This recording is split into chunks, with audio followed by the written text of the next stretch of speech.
welcome to my channel. This is going to be my first ever YouTube video, and I'm just going to give you a little bit of insight of how I want my channel to look like, or like how I want the content to be.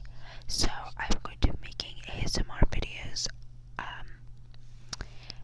I'm also going to be making some ASMR dark content videos. For example, true crime, conspiracy theories, scary stories from Reddit, and unsolved mysteries. So please leave your suggestions down below in the comments, telling me what kind of videos you would like me to do, and I will gladly do them for you. So for the purpose of this video, so it won't just be like a 1-minute intro, I'm actually going to be reading you something, and this is going to be part of the true crime. So I'm going to be reading to you about the killer clown, also known as John Wayne Gacy. So let's get started. Background and early life. Notorious serial killer John Wayne Gacy was born on March 17th, 1942 in Chicago, Illinois. The son of Danish and Polish parents, Gacy and his siblings grew up with a drunken father who would beat the children with a razor strap if they were perceived to have misbehaved. The man physically assaulted Gacy's mother as well. Gacy's sister, Karen, would later say that the siblings learned to toughen up against the beatings and that Gacy would not cry. The boy suffered further alienation at school. I'm sorry if I butcher some of these words. Unable to play with other children due to a congenital heart condition that was looked upon by his father as another failing. Gacy later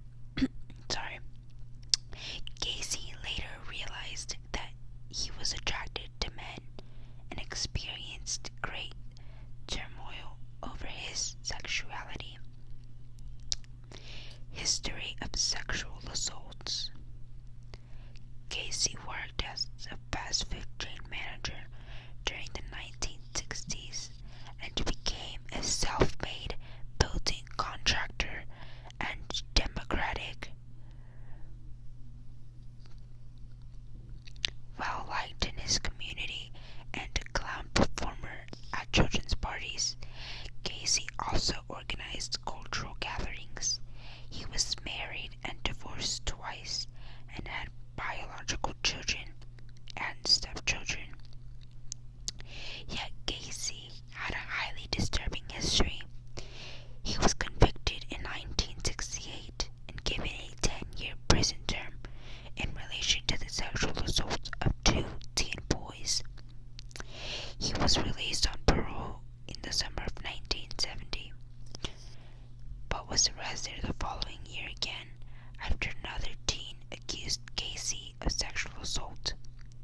The charges were dropped when the boy didn't appear during the trial.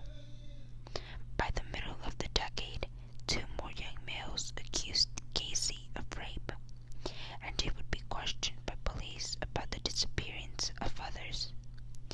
It was later discovered that he had committed his first known killing in 1972, taking the life of Timothy McCoy after luring the teen to his home. Serial killings. On December 11th, 1978, the 15-year-old Robert Beist went missing. It was reported to police that the boy was last seen by his mother at the